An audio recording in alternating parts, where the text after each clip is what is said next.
Oke, kali ini aku akan membahas tentang materi baru, yaitu perbandingan. Apa sih yang dimaksud dengan perbandingan?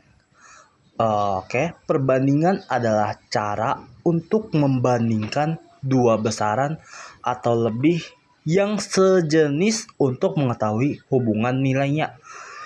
Maksudnya tuh gini, membandingkan dua hal yang sama jenisnya nih, sama-sama barang, sama-sama pensil, sama-sama buku, sama-sama orang, supaya kita tahu mana yang lebih banyak, mana yang lebih sedikit, atau hubungannya bagaimana.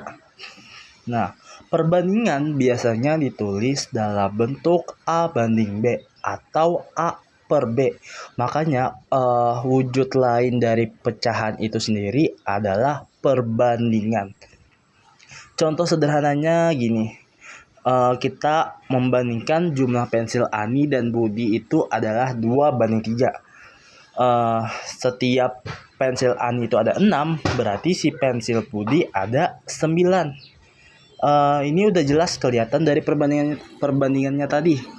Karena perbandingan untuk si Ani itu kan nilainya 2, sedangkan untuk si Budi 3. Berarti si Ani ini lebih dikit daripada si Budi. Si Budi lebih banyak daripada si Ani. Berarti kalau dalam jumlah sesungguhnya pensil Ani ada 6, berarti si pensil Budi ada 9. Kalau pensil Ani ada 2, berarti pensil Budi ada 3.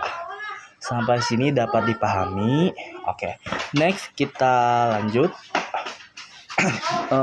Perbandingan ini dipecah menjadi 2, yaitu perbandingan senilai dan perbandingan berbalik nilai.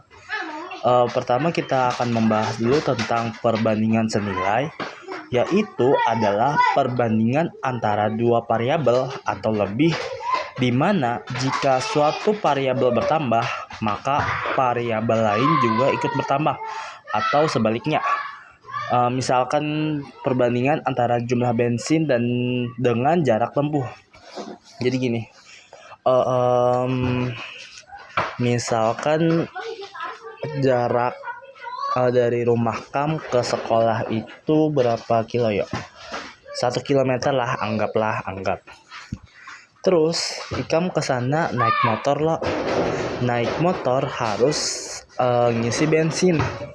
Anggap aja untuk 1 kilo ke sana itu membutuhkan 1 liter bensin. Misalkan Ikam suatu saat nanti ingin bepergian dengan jarak 2 kilometer. Nah, berapakah liter bensin yang kamu perlukan?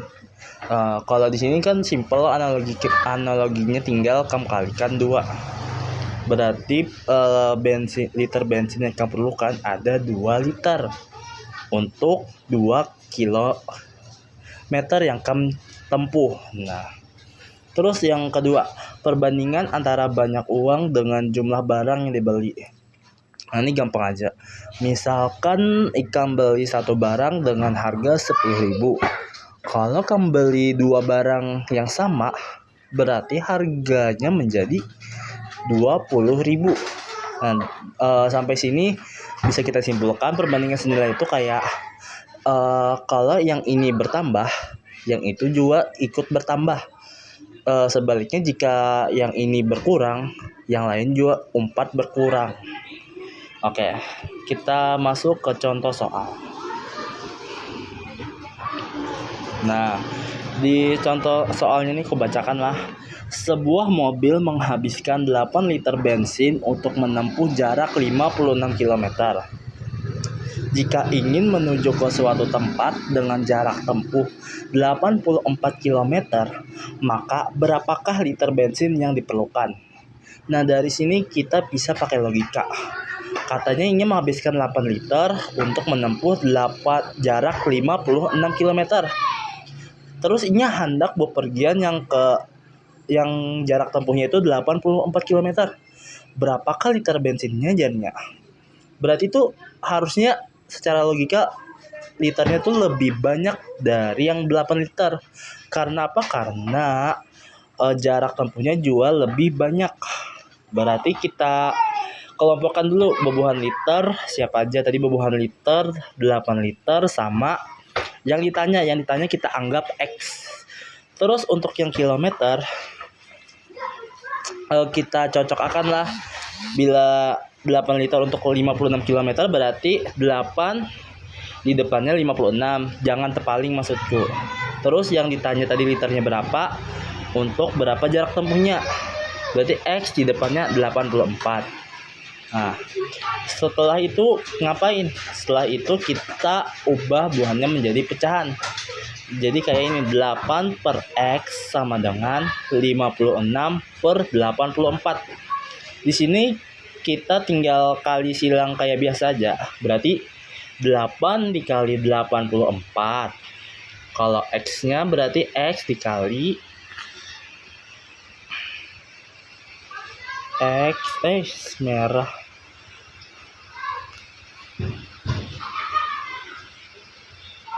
X dikali, ini kali ya titik nih, kali 56. Nah,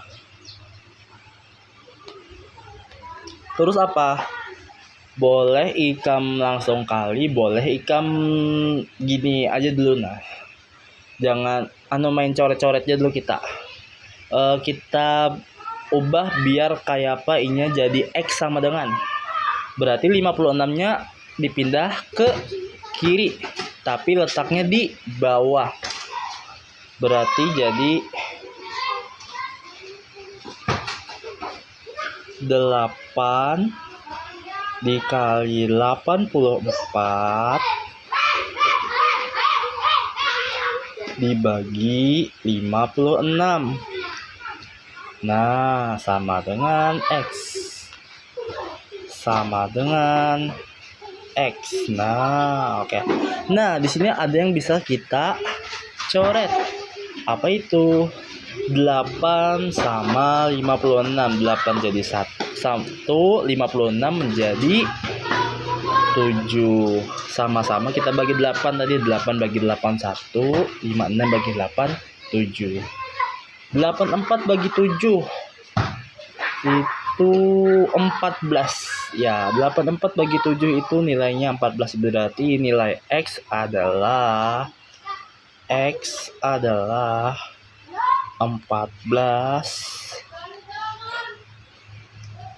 liter. Nah, sesuai kan?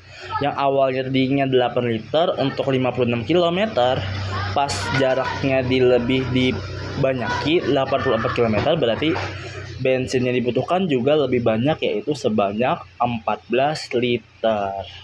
Oke, next kita lanjut ke soal berikutnya. Jika harga 4 kg beras adalah 36.000, maka berapakah harga 8 kg beras? Nah, ini sangat mudah ya.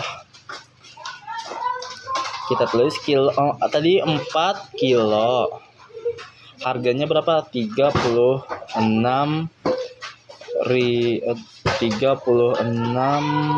penghapus 36.000. Terus ini berapakah harga 8 kilo?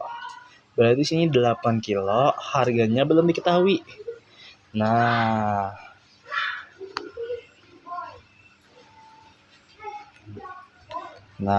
oke.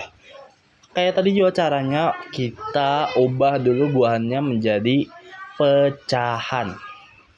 Oh ya, waktu mengelompokkan jangan terbaliklah. 4 kilo kan untuk 36, bukan 4 kilo untuk yang ditanyakan. Nggak boleh juga huruf 8 kilo untuk 36, jangan. Pokoknya penulisannya kayak ini, 4 kilo untuk 36, 4 di depannya 36. Oke, kita ubah tadi jadi pecahan. 4 per, besar banget, 4 per 8 sama dengan 36 36 dibanding X. Nah, kayak tadi dikali silang berarti 4 dikali ini bisa kita langsung sederhanakan aja. 4/8 ini sama-sama kita bagi 4 jadi 1, ini bagi 4 2. Nah, berarti 1 dikali X yaitu X aja kan. Nah, X sama dengan 2 kali 3 6 72. Nah, dapat kita langsung nilai X-nya adalah 72.000. Berarti jika 4 kg beras adalah 36.000, maka untuk harga 8 kg beras adalah 72.000. Oke, next soal berikutnya. Diketahui 4 mesin pembuat donat dalam 1 jam mampu menghasilkan 5.000 donat. Berapa banyak donat yang dihasilkan dalam 1 jam jika hanya 3 mesin yang bekerja? Nah, kita tulis lagi, kita kelompokkan. Katanya 4 mesin untuk 5.000 donat. Terus katanya cuman 3 mesin doang yang bekerja nih. Berarti 1 mesinnya kemungkinan rusak atau kada terpakai. Terus 3 mesin. Nah, yang ditanya kalau 3 mesin doang, berapa donat yang terulah? Kita tandakan dengan X. Ya udah kayak tadi juga. Kita ubah dulu jadi pecahan. 4/3 sama dengan 5.000 per X. Nah, kali silang 4X sama dengan 5.000 kali 3 15.000. Ya udah, X sama dengan, langsung aja kita bagi. Berarti 4-nya pindah ke bawah, 15.000. 15.000 dibagi 4 adalah 3.750. Selesai. Jadi kalau 3 mesin doang yang bekerja, maka donat yang tercipta yang dihasilkan adalah sebanyak 3.750 donat. 50 ya. 50 donat. Next, kita masuk ke perbandingan berbalik nilai. Perbandingan berbalik nilai ini berarti kebalikan dari yang senilai. Perbandingan berbalik nilai adalah perbandingan antara dua variabel atau lebih, di mana jika satu variabel bertambah, maka variabel yang lainnya itu malah berkurang, dan sebaliknya. Contoh nih kasus perbandingan antara banyak pekerja dengan waktu pengerjaan. Kamu kenal dengan istilah gotong royong kan? Semakin banyak orang, pekerjaan akan semakin cepat. Nah, itu salah satu konsepnya. Berarti misalkan 6 orang membersihkan lingkungan, waktu pengerjaannya tuh selesai 3 jam untuk 6 orang tadi. Tapi misalkan kita menambahkan lebih banyak daripada 6 orang tadi, misalkan 12 orang yang begawian, berarti waktu pengerjaannya lebih cepat. Misalkan kayak sejam sudah tuntung bersih-bersih, daripada yang 6 orang tadi kan 3 jam. Berarti kalau 12 orang berarti 1 jam doang sudah tuntungan. Nah, itu yang perbandingan berbalik nilai. Berarti kayak ini bertambah, tapi di sisi lain ada yang berkurang. Terus contoh kedua, perbandingan antara kecepatan kendaraan dengan waktu tempuh. Misal tadi kecepatan motor 60 km. Itu itu tuh semakin ikam cepat bermotor, semakin cepat juga ikam oh iya, perbandingan antara kecepatan kendaraan dengan waktu tempuh. Jadi kayak misalkan di motor tuh ikam kecepatannya 60 km menuju ke suatu tempat. Nah, lamanya perjalanan ikam 2 jam. Tapi kalau ikam lebih meninggi kecepatannya misalkan 90 km per jam, berarti waktu tempuhnya lebih singkat dong, karena ikam lebih cepat berkendaraan, berarti lebih cepat sampai ke tujuan. Oke, kita langsung masuk ke contoh soalnya. Suatu pekerjaan dapat diselesaikan oleh 9 orang selama 8 hari.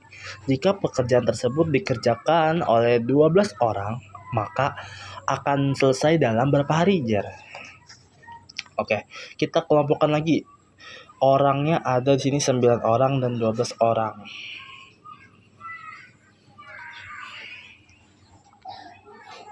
Sembilan dan 12. 9 untuk berapa hari katanya tadi? 9 untuk 8 hari. 9 untuk 8 hari. Sedangkan 12 orang ini harinya masih ditanyakan. Nah, secara logika berarti kalau semakin banyak orang tuh berarti semakin sedikit hari yang diperlukan. Nah, apakah bujur lebih sedikit dari 8 hari jika kita menambahkan 3 orang? Dari awalnya kan 9 loh, jadi 12 itu kan 3 orang lagi bertambah. Oke, kita kayak tadi juga, kita ubah jadi pecahan. 9 per 12. 9 per 12 sama dengan 8 per X. Nah, bedanya sama yang senilai itu, kalau yang senilai itu kita harus mengalihkan silang. Tapi kalau yang berbalik nilai, kita kalikan sama yang di depannya aja. Karena ini bisa kita sederhanakan aja dulu. 9 per 12 itu kalau kita bagi sama-sama bagi 3 ya kan. 9 bagi 3 ini 3, 12 bagi 3 ini 4. Nah, terus kita pakai cara berbalik nilai. Berarti di sini jangan dikali silang ya. Berarti kalikan di depannya 3 dikali 8 sama dengan 4 dikali X. 4X. Nah, 3 kali 8 sama dengan 4X. 3 kali 8 itu bisa kita diamakan aja gini. 3 kali 8 udah 3 kali 8 aja. 3 kali 8, 4-nya kita pindahkan ke kiri menjadi di bawah. Sama dengan X. Nah, ini bisa kita coret 8 sama 4-nya sama-sama kita bagi 4. 4-nya habis, 8-nya jadi 2. 3 kali 2 adalah 6 sama dengan X, atau X sama dengan 6. Nah, harinya lebih sedikit kan 6 daripada 8 tadi. Jadi kesimpulannya, jika dengan 9 orang bisa selesai 8 hari, berarti kalau 12 orang bisa selesai 6 hari. Oke, next soal selanjutnya. Diketahui persediaan makanan pada 50 ekor sapi cukup untuk 18 hari. Berarti selama 18 hari itu habis pas di hari ke-18 tuh. Nah, untuk 50 ekor sapi, makanannya tuh untuk 50 ekor sapi. Nah, kalau sapinya kita tambahkan sebanyak 3 kali dari jumlah awalnya, maka berapa lama persediaan makanannya habis? Berarti kalau sapinya lebih banyak, otomatis kan persediaan makanannya lebih singkat harinya. lebih kedikitan jumlah pasokan makanannya karena sapinya makin banyak. Berarti kita kelompokkan dulu. Sapinya tadi ada 50 untuk berapa hari tadinya makan? Untuk 18 hari. Terus katanya jadi kalau jumlah sapinya bertambah 3 kalinya dari jumlah awal, berarti 3 kalinya 50 kali 3 berarti berapa? 150. Nah, jika ada 150 sapi, berapa hari jar habis makanannya tadi? Persediaan makanannya tadi. Nah, kita simbolkan sebagai X. Ya udah, kayak tadi juga kita ubah jadi pecahan. 50 per 150